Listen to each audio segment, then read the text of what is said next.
Anda kembali di Kabar Petang pemirsa. Viral di media sosial, seorang selebgram mendapatkan suntik vaksin COVID-19 di gelombang pertama, padahal dirinya bukan tenaga medis. Influencer yang dijuluki sebagai Crazy Rich Pantai Indah Kapuk ini mendapatkan vaksin dengan membawa surat sebagai pekerja apotik. Namun pihak apotik menjelaskan bahwa Helena merupakan partner bisnis di Apotik Bumi.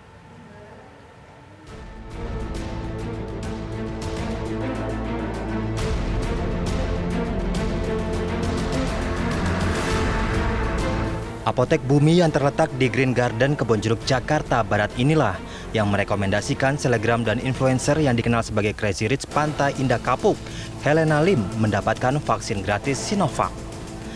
Video Helena yang divaksin dengan keluarganya viral karena vaksinasi COVID-19 saat ini masih diperuntukkan bagi tenaga kesehatan. Di video terlihat Helena yang memboyong keluarganya sedang antre vaksin gratis di Puskesmas Kebonjeruk, Jakarta Barat dengan membawa surat yang menunjukkan masing-masing sebagai pekerja di sebuah apotek. Dari keterangan pemilik apotek, selain Helena Lim, sebanyak 11 orang lainnya mendapatkan rekomendasi suntik vaksin Sinovac di Puskesmas Kebonjeruk. Pemilik apotek pun tak menyangka jika vaksinasi yang dilakukannya kemarin bersama Helena Lim dan temannya viral di media sosial. Pemberian rekomendasi vaksinasi itu diberikan karena petugas apotek dinilai berhak atas vaksin. Jadi ada total 11 orang yang 11. Sebetulnya yang vaksin 10 orang. Karena satu orang darah tinggi ya, jadi mungkin kondisinya tidak mengizinkan untuk disuntik. Jadi, apotek benar punya Ibu Helena Lim? benar. Kami sebagai partner. Sebetulnya ini kami partner usaha. Pihak Pemprov DKI Jakarta kini akan menyelidiki peristiwa disuntik vaksinnya Helena, sang Crazy Rich Jakarta Utara. Karena meski tenaga yang bekerja di fasilitas kesehatan diperbolehkan menerima vaksin COVID-19 di tahap awal, namun tidak demikian dengan bagian administrasi atau manajemen. Dari Jakarta, Ong Suhirman, TV One mengabarkan.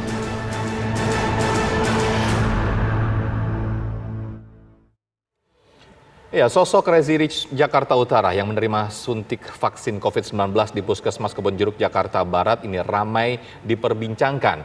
Helena Lim lolos untuk mendapatkan vaksin Sinovac setelah adanya surat rekomendasi dari apotek.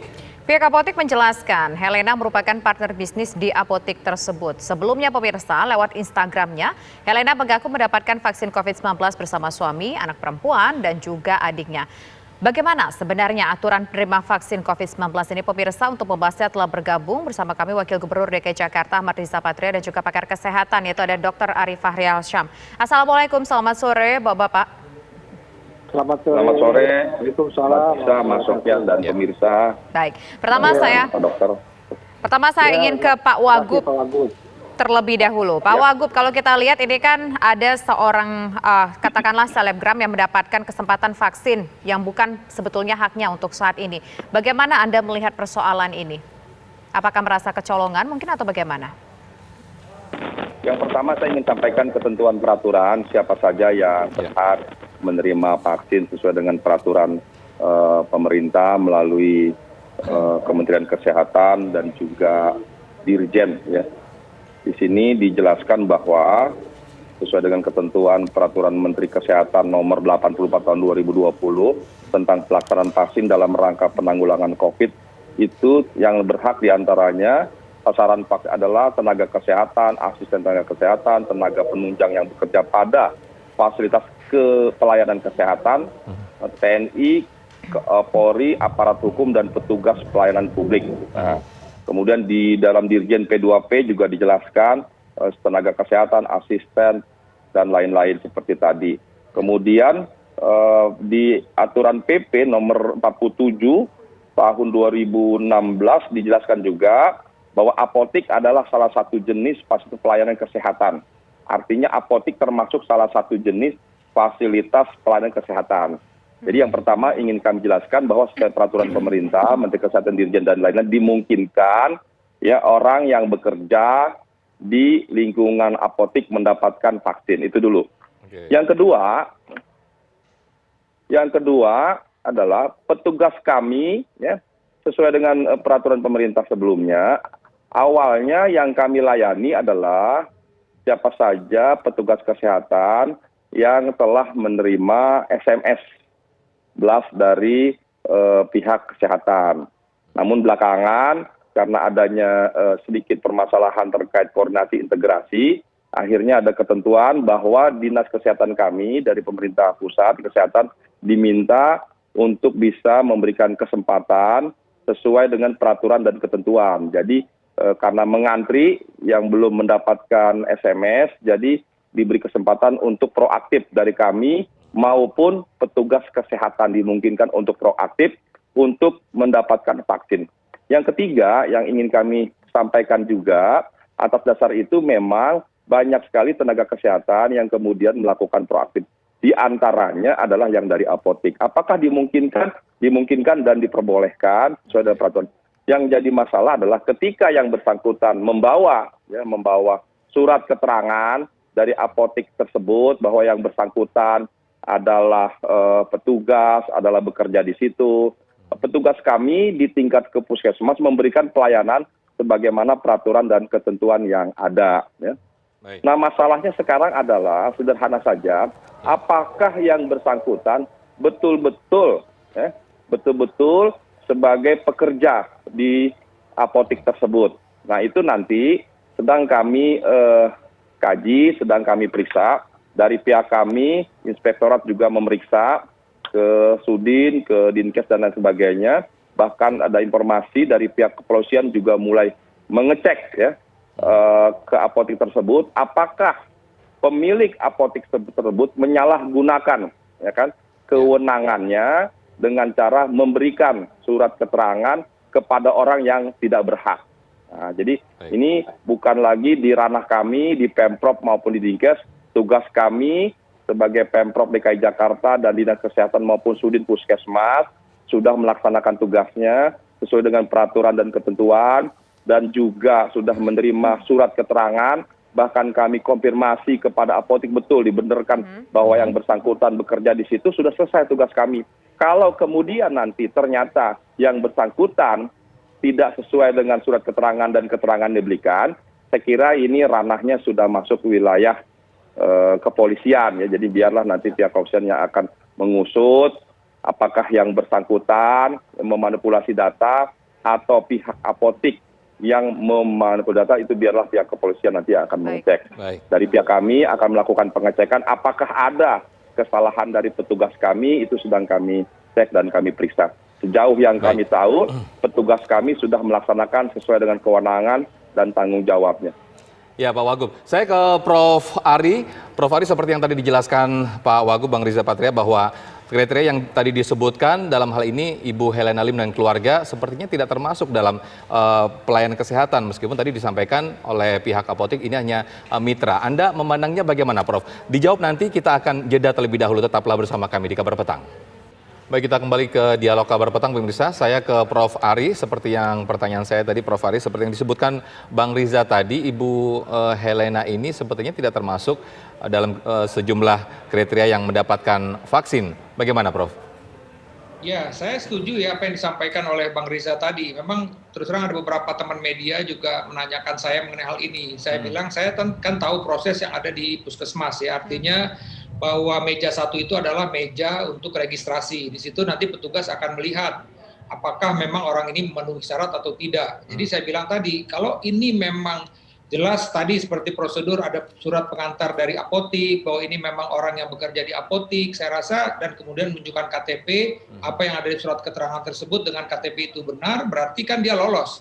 Ya masuk ke meja 2. Meja 2 itu screening. Tadi kan disebutkan dari 11 ternyata 1 tensi. Nah, screening itu melihat tadi nih apakah memang ada masalah kesehatan nggak saat ini, apakah dia saat ini sedang infeksi atau tidak, ada demam, termasuk juga tensi. Nah, kalau meja 2 lolos, dia masuk ke meja 3 dan dapat vaksin. Nah, kemudian, tadi nih ketika dia ada pengakuan bahwa dia memang tidak berhubungan, itu saya bilang tadi, saya setuju bahwa itu memang urusannya bukan urusannya Dinkes lagi, itu urusannya aparat hukum lah untuk menindaklanjuti.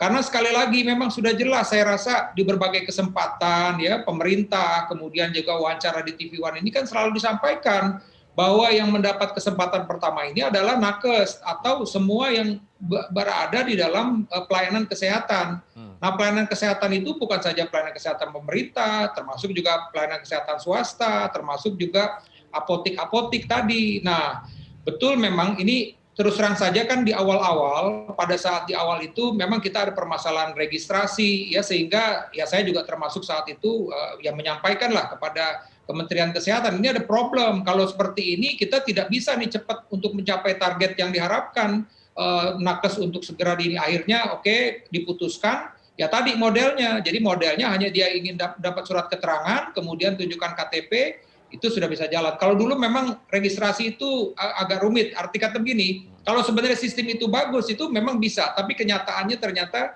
tidak semudah dengan desain awal. Tapi akhirnya dengan model yang sekarang kita sebenarnya kita sebagai tenaga kesehatan ataupun juga sebagai pengamat melihat ini lumayan nih, artinya apa, bahwa hampir 1 juta nakes sudah mendapatkan vaksin karena vaksin itu kan sudah ada.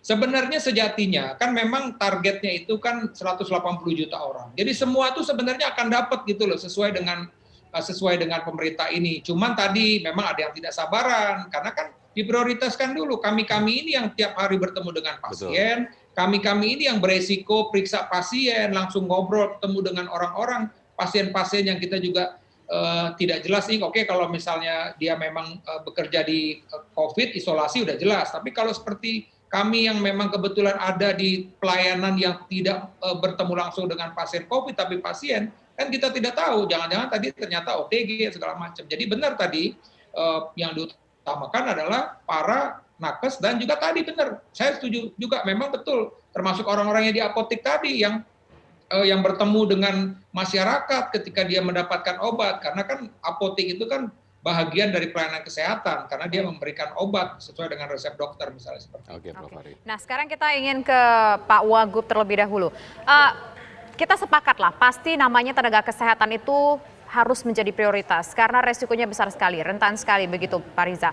Tapi begini, di Jakarta ini tanpa bermaksud untuk memberikan opini eksklusif pada warga Jakarta, tapi kita ketahui bahwa di Jakarta banyak orang yang punya uang, di Jakarta mobilitas orang juga cukup tinggi, banyak orang yang takut juga kena COVID. Kenapa tidak ada sebuah otonomi khusus mungkin untuk warga Jakarta diberikan kesempatan bagi mereka yang mau untuk bisa mendapatkan vaksin secara mandiri? Ya jadi begini, memang di awal-awal yang saya dengar, nanti Profesor bisa menjelaskan bahwa ada vaksin yang diberikan secara gratis yang menjadi tanggung jawab pemerintah melalui APBN maupun APBD, dan ada yang diberikan secara mandiri, artinya masyarakat bisa membayar begitu. Kemudian belakangan Pak Jokowi kita seperti tahu mengumumkan semuanya diberikan secara gratis. Nah belakangan lagi saya mendengar, mohon dicek ulang, bahwa ada wacana dimungkinkan adanya vaksin mandiri dalam rangka membantu percepatan. Namun demikian sampai hari ini kami Pemprov masih menunggu keputusan dan kebijakan dari pemerintah pusat. Prinsipnya kami di DKI Jakarta siap melaksanakan program sebagaimana yang diputuskan oleh pemerintah pusat. Sekalipun kami di DKI Jakarta dalam APBD kami juga sudah menganggarkan apabila dimungkinkan ada vaksin secara mandiri maupun yang kami berikan secara cuma-cuma. Jadi sekali lagi keputusan ini ada di pemerintah pusat, kami Pemprov DKI Jakarta akan melaksanakan apa yang menjadi kebijakan dan keputusan dari pemerintah pusat terkait vaksin gratis maupun vaksin mandiri. Iya, Prof. Ari, untuk di Jakarta sendiri yang tadi disampaikan rekan saya tadi bahwa banyak orang yang punya uang banyak, katakanlah seperti itu, dan mobilitasnya cukup tinggi. Ini cukup urgent nggak sih di Jakarta untuk dilakukan vaksin mandiri, Prof? Ya, jadi pertama begini, syarat vaksin adalah harus melewati Badan POM, yaitu mendapatkan emergency use authorization, itu prinsipnya. Jadi sementara ini memang yang baru ada adalah vaksin Sinovac ini. Dan kita tahu juga vaksin Sinovac ini kan di awal 3 juta, kemudian masuk lagi 10 juta, dan ini nanti sedang dibuat di Bio Farma, karena itu kan bahan mentahnya sudah masuk, nah ini sedang dalam proses produksi.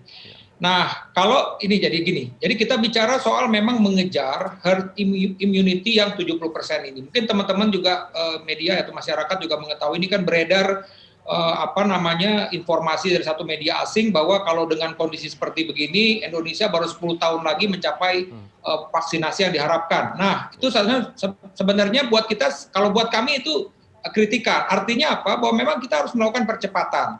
Nah, sekarang memang ada wacana hal tersebut. Kalau saya lihat segini, wacana itu adalah sesuatu bagaimana kita bergotong royong. Kita bilang bergotong royong. Tapi prinsipnya adalah bahwa yang gratis ini tetap artinya memang yang diusahakan oleh pemerintah, ya. Jadi jangan mengganggu. Kalaupun memang tadi kita bicara soal adanya vaksin yang diberikan secara mandiri. Nah, ini saya rasa, menurut saya ini peluang ini memang bisa saja diberikan, ya. Tapi yang terpenting adalah tidak mengganggu jalur vaksin yang gratis ini. Jadi untuk satu perusahaan, jadi sudah order ini untuk vaksin gratis pemerintah ini masuk. Karena sekali lagi saya sampaikan ini, Pak Wagub juga ada di sini. Terus terang saja Jakarta itu tertolong misalnya dengan angka untuk pemeriksaan itu. Kenapa? Karena memang ada fasilitas-fasilitas swasta, baik itu rumah sakit swasta maupun laboratorium swasta yang melakukan swab PCR secara mandiri gitu loh. Dan masyarakat juga mau bayar sendiri. Jadi misalnya begini, pemerintah daerah memfasilitasi nih untuk pemeriksaan misalnya karena tadi kontak tracing, kemudian dilakukan tracing, tapi kan tentu perlu antrian. Nah, ada masyarakat yang nggak sabaran, apalagi dia bisa artinya yang same day lagi ya, yang artinya hari pagi dia di swab, malam sudah ada hasilnya. Masyarakat akan lari ke situ. Jadi menurut saya peluang itu bisa saja diberikan, tapi sekali lagi karena dalam rangka gotong royong tadi, tujuannya begitu. Jangan bicara soal orang punya duit akan dapat duluan, tidak. Kita bicara soal gotong royong agar herd immunity ini agak segera tercapai 70%. Nah, yang gotong royong ini yang tadi yang punya uang tadi tuh. Tapi saya setuju, jangan dilepas ke masyarakat. Kita mulai dengan perusahaan-perusahaan besar lah, artinya perusahaan-perusahaan besar itu karena memang mempunyai kemampuan membeli vaksin, tapi sekali lagi bukan vaksin jatahnya pemerintah Indonesia untuk tadi pegawainya dulu, karena sekali lagi tadi ini kita harus segera mencapai herd immunity untuk tadi agar kita bisa terbebas dari COVID-19 ini. Baik, Prof. Ari Fahrialsyam selaku pakar kesehatan, terima kasih atas waktunya, dan juga tadi ada Bang Riza Patria selaku Wagub DKI Jakarta. Terima kasih waktunya. Selamat sore, Assalamualaikum.